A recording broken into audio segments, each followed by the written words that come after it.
Hey everyone, today's video is going to be about what it costs to be a pilot, and it's not just about here's the 40 hours, here's how much it costs, blah. It's going to be about the human aspect, how it affects you mentally, emotionally, financially. So that's the human aspect that I feel like other YouTubers don't really talk about for some reason. Maybe we omit it, maybe we just think that, oh, we forget, so it doesn't really matter. They'll figure out when it gets to that. But anyway, if you see already, it's a long video. I hope you enjoy it. It's a lot of perspective and a lot of thinking that I put into it. It's a lot of mistakes I made, a lot of experience I did, and I just want to give you that so you can really understand what goes behind being a pilot. It's not just I'm gonna go out there. It's really easy. Anybody can do this. I feel like anybody can, but honestly, there's a lot of pushback and there's a lot of self-motivation you need to accomplish this. So I hope you enjoyed this. And then part 2 is gonna be the Excel file. I tried to do this all in one video, but I just wasn't liking the takes. So I'm re-recorded this one a couple of times, and I'm re-recording the Excel file part over there. And as soon as I get that finished, I'll post it and I'll link it at the very end so you can get to that and understand all the numbers, the realism. I'm being very upfront with everything so you can make a better choice for your journey. Thank you. Enjoy. If you're new to aviation or you're interested, you've probably already Googled how much it costs to become a pilot. And that usually entails the private, instrument, commercial, multi, CFI. When you ask somebody how much they spend, they're gonna give you a ballpark number, 100K. But I'm seeing that it's more 110 to 120. I'm not pulling anything out of thin air. I actually have an Excel file to show you how much I've spent up to now from 0 to 273 hours, which I have right now. The reason why I'm doing this video is because I've noticed that a lot of other YouTube channels kind of omit a lot of the fees or the aspects, the human aspect that affect the price you're gonna pay at the end of the day, right? Because you go to a flight school and they're gonna give you a piece of paper that's gonna say, this is how much you're gonna pay. Asterisk, asterisk, asterisk. And that minimum is never true ever. For instance, private pilot, they'll say you can do it in your 40 hours. What? That is far from the truth. And so this video, what we're gonna do, it's the first half. I'm gonna explain to you what changes the price, what are the variables, and there's many variables. And then the second half is gonna be my Excel file that's detailed as heck. And it shows you all the fees I spent. By the way, the hidden fees too, what you're gonna have to pay that you didn't even think about. But there's so much experience that I want to pass forward because I've messed up. And I don't want you to experience that too. Here, I'm gonna start with the variables, and it's gonna open your mind up to, man, like I gotta think about this and I gotta think about that, and so much aspects that nobody really wants to talk about for some reason. So the first one is location. I can just tell you from my experience, I did my flight training in half in Florida, half in Seattle, Washington. And so if you already seen Twilight, you already know that it's dark. That is actually true. So in the summer, the weather is amazing. It's like 75 degrees, a light breeze, and then it's so beautiful outside the mountains. But then winter hits, oh my gosh, it's so depressing. Most people leave because of that. In Florida, the weather is summer's trash, it's hot. Because of it's hot, a lot of thunderstorms build up. And so in Florida, you have horrible summers. Fall, you're fighting the winds. And then winter and spring, I hear nothing but nice. And so I can't wait to go back there in winter. Something to really think about is that if you live in a location that has horrible weather most of the year, do you want to do flight training there? Chances are, if you have the opportunity to and you have the money, go somewhere else. That is my best recommendation. If not, if I would have stayed in Seattle, my flight training would have been double, triple, maybe 4 times the duration. Because in Florida, because the weather is a lot better. You can get through things. You can fly 3-4 times a week and keep that proficiency.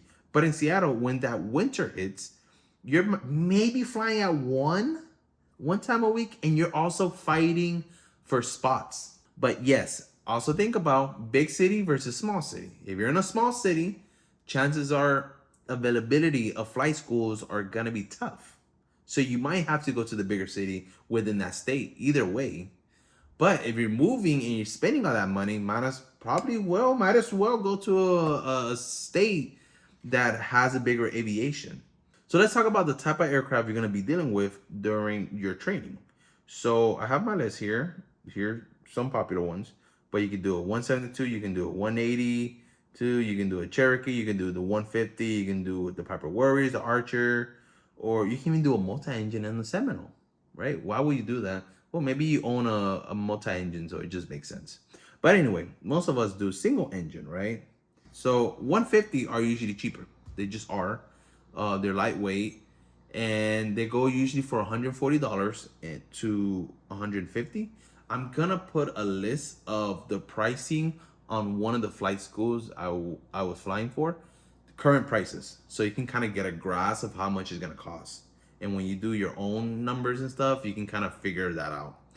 But the 172s, they're usually going for 180 to 200. If you're lucky, maybe around 165 an hour. By the way, all these prices are per hour. You're paying $150 per hour. But then you also have to think about availability. If you're chunky like me, you can't fly a 150, so you're limited to the 172. But let's say you're skinny. Let's say you're weight 130, 160, something like that, and you want to fly the 150.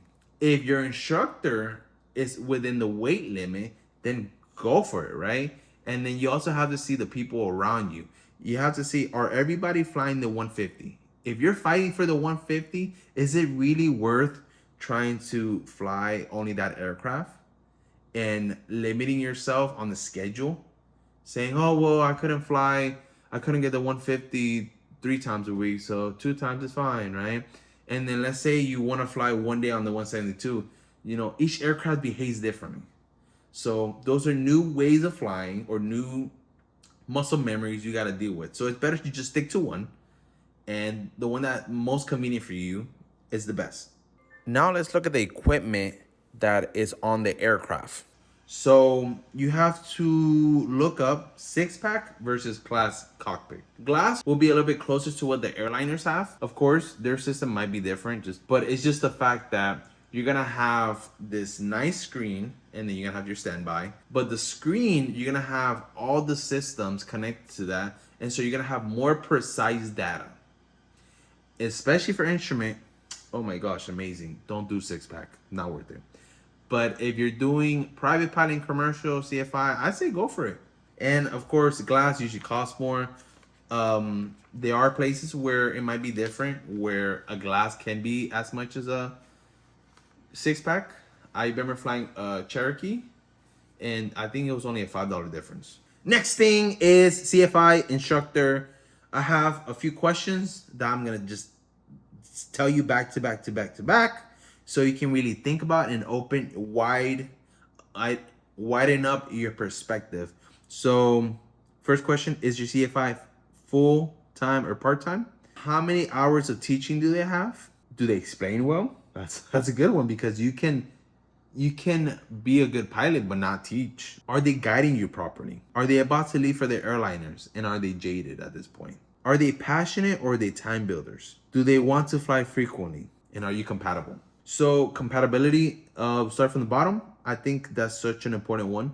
You're gonna be flying with these people for hours. You're gonna be very close with your instructor for days, weeks, months, depending how long it takes you. And so you want to make sure that you're able to be in the flight deck with them and have a conversation and not have arguments. Do they fly frequent, right? If you want to fly 3 to 4 times a week, are they available for that? Because if they're not, maybe you should think about changing. But then again, maybe if they're great instructor, maybe that's a sacrifice that you're willing to give up to go with someone that's amazing. Are they passionate, or are they time builders? So passionate means a CFI that is there to help you. My current CFI is amazing. I like him a lot. And there's another one too. She's awesome. I've flown with her. And those are people that you want to fly with, but they get booked up. Like, stat. So you got to be on your A game when it comes to that. And are they time builders? Those are people that are just doing CFI because they have to. They want to go to the airlines and they just, they'll make you fly as much as possible and you're going to feel like you're getting scammed a little bit. Hopefully the flight school has policies to limit that type of abuse, but that's another story. And are they going to the airline soon? If they are, don't fly with them, honestly. Chances are they might leave you hanging, and it sucks going from one instructor, flying with them for a while, then leaving, going with another instructor, because now you're gonna waste 2 or 3 flights just showing them what you know and what you don't know. And that costs more money. So another one, do they guide you properly? And that means outside of your training, are they giving you the right information, putting you in the right spots to succeed? So are they telling you, hey, I think you should look up this when you get out of here, right? I think you should refresh on that. I think you should look up this video and get a different aspect. Or I think it's best that you go fly with another instructor for a day or two so you can get a different perspective in case there's something I'm not showing you correctly. Because that could be anybody. One CFI might be lacking in one topic that another CFI might be great at. And there's nothing wrong with that. And I think a good leader is knowing that they're flawed and that maybe it's great to step aside for a second so they can learn from someone else. There's nothing wrong with that. And then, are they great teachers or do they explain well, right? That goes kind of off your style of learning. If they are great at teaching this way, but that's not how you learn, kind of goes backward compatible, kind of waste of time, you're wasting your money.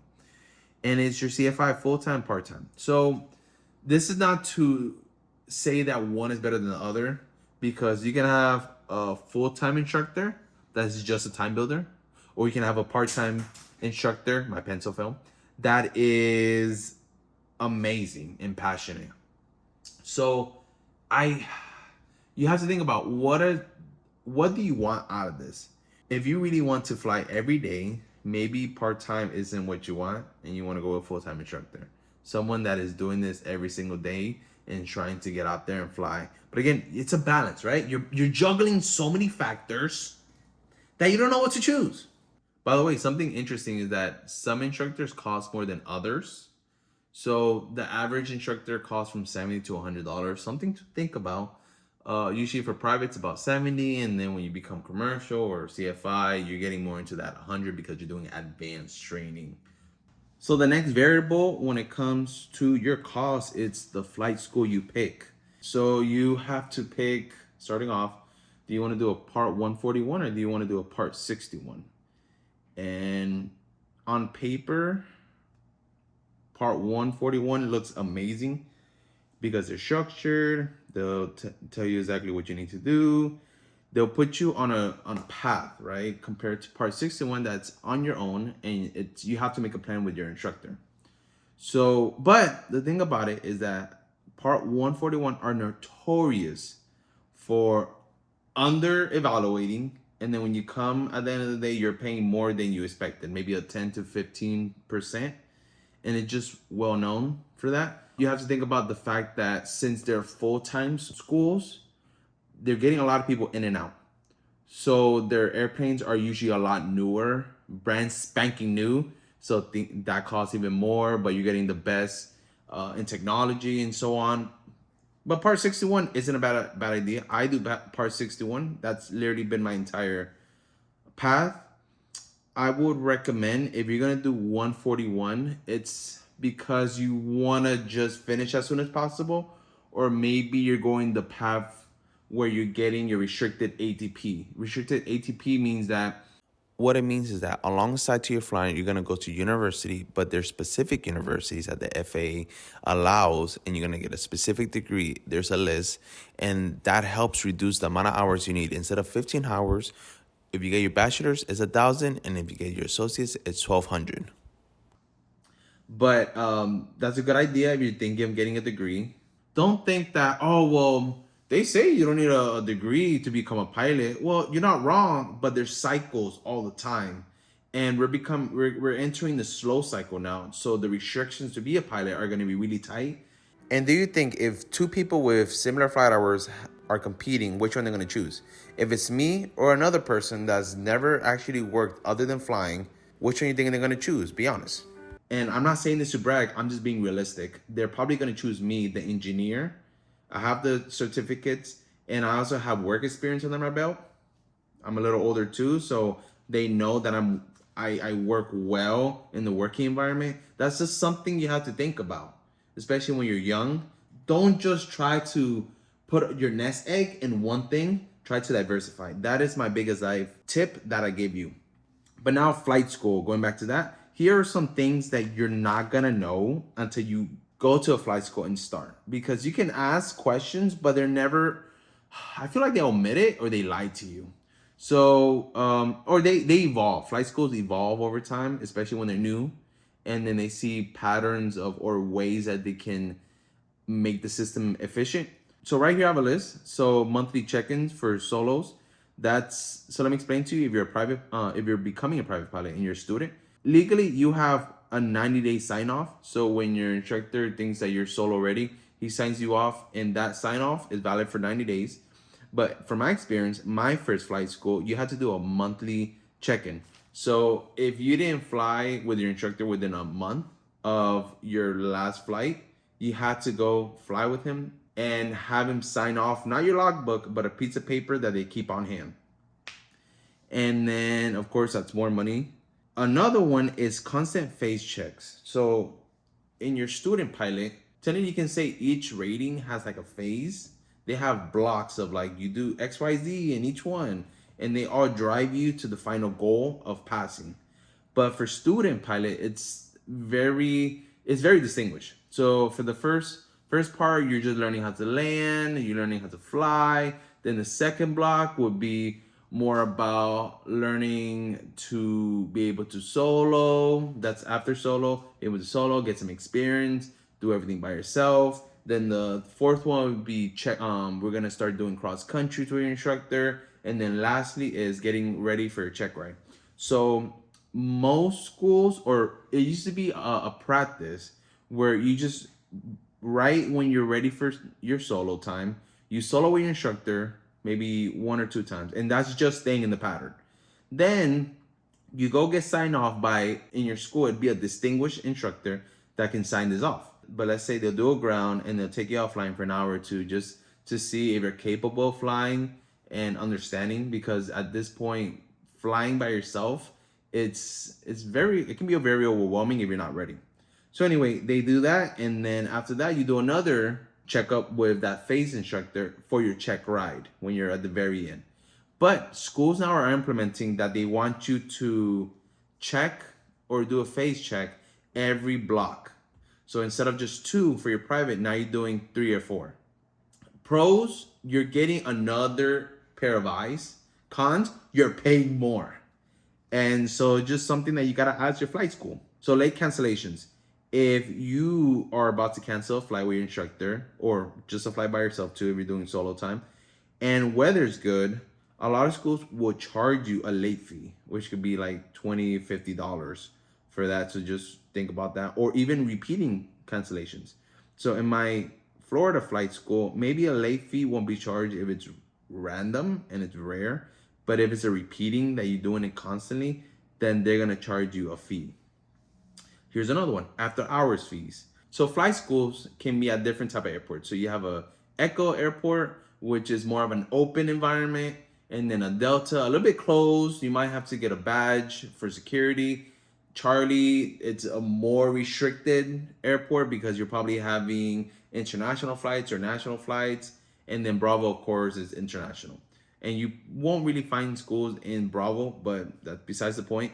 But in Charlie and Delta, usually those require a badge. And for Charlie, most of the times they limit the badge. So if you want to fly after hours, you're gonna need an instructor there to badge you in, badge you out, and all that. So they're gonna charge for that. And it's probably an hourly fee or a flat this much for a few hours. And then after 3 or 4 hours, then you gotta pay more. There's something to think about. And then last one, which was my experience and why I went to Florida. So when I finished private, the CFI that was new there to that flight school, and he was new to instructing, he had his double I. And so if you want to give instrument, you need a double I rating. So the flight club I was in was restricting him from only flying private students or student pilots. If he wanted to do instrument, he had to pass 3 private pilot students first before he can get a sign off to do instrument rating. And I think that was the dumbest thing they could do, because that is the reason why I stopped going to that flight club. I decided no more, because now I gotta drive an hour and a half down to Renton. I'm in Everett. There's a big airport here, a better airport here than Renton. But you're telling me I have to go all the way down an hour and a half after work so I can fly with an instructor that's probably mean to me? By the way, and this is not to defame that flight club down there, but a lot of the gentlemen down there were not nice. They did not give an open learning environment. And I'd rather just go somewhere else, pay my little bit of extra money to go learn in a better environment. Now let's talk about DPEs. So when you go to a flight school, ask them how long is their DPE wait list. So a DPE is a designated pilot examiner. Those are the ones that sign you off at the end and say you are a pilot. So they are not personnel of a flight school, but they can work for a flight school to some sense. If a flight school that has a lot of students decide to work with a DPE directly, that means that when it comes to scheduling, that flight school is going to have priority over anyone else. So a lot of flight schools try to do this so they can get continuing students. My flight school in Florida had 3 TPEs that they had on hand. So people were getting scheduled. After their face check, they put a submission in, and they'll get a date for at most 2-3 weeks out. That's actually great, because in Seattle, you're getting wait times of at least 4 months. 4 months. I can show you the text. I'm going to put it somewhere on here. I was asking my instructor, what is the commercial wait list right now? And he told me exactly that. You're wasting your money if that comes down to it, right? Of course, if you can't go somewhere else, that's fine. But just know, if you're staying in your location and that's notorious, you're going to have to deal with the consequence that you're going to probably have to pay maybe 5-6K more on just that alone, because you have to stay proficient. 4 months is a lot. You're going to have to go out there and at least fly once a week or once every other week just to not be rusty. And then before your check ride, your instructor is going to tell you, let's go fly out 2 or 3 times to make sure you're ready. That's another maybe $1,000 you're gonna have to spend there. So you see how everything adds up. And on top of it, DPEs cost a lot of money. So for my private, I think I spent $400. It's on the Excel file somewhere, so you'll see what the actual number is. But I spent that much plus the flight time of the aircraft I had to rent it for, and I think that was about 1.6 hours. And I'll have the number on the Excel file. You'll see exactly how much it cost me. But that's something that you don't really take into account until later. But the price are going up. The DPEs are costing like more, closer to $800 to $1,000 price. So if it's $1,000, now you're gonna have to pay $500. That's $1,500 plus the aircraft. But by the way, that's assuming that you didn't fly, because let's say you flew, you passed your oral, then you started flying, you did the practical, and you fell mid-flight. You're paying that aircraft that day, you're gonna have to pay for it again, and you're gonna have to pay that returning fee, which could be about $500, maybe even more. So that's something to think about. Or worst case scenario, you didn't like your DPE, so you decide to go with someone else, and you're gonna have to pay the base fee all over again, which is $1,000. Let's say that happens, so you paid $1,000, another $1,000, the aircraft, and then you have to pay for the aircraft again, hoping that you didn't fail with this new instructor. So let's talk about execution of a plan. Yes, you can watch all these videos and think you have a perfect plan, but I think it was Mike Tyson that said, everybody got a plan until they get punched. That's kind of the same way with aviation. When you get in there, you're gonna be like, yeah, no, it's gonna take longer than I thought. Enthusiasm, come in with a lot of energy, but you might be pushed back a lot on that. And I'll give you an example of my case. When I finished my ground private, I decided to start flying immediately.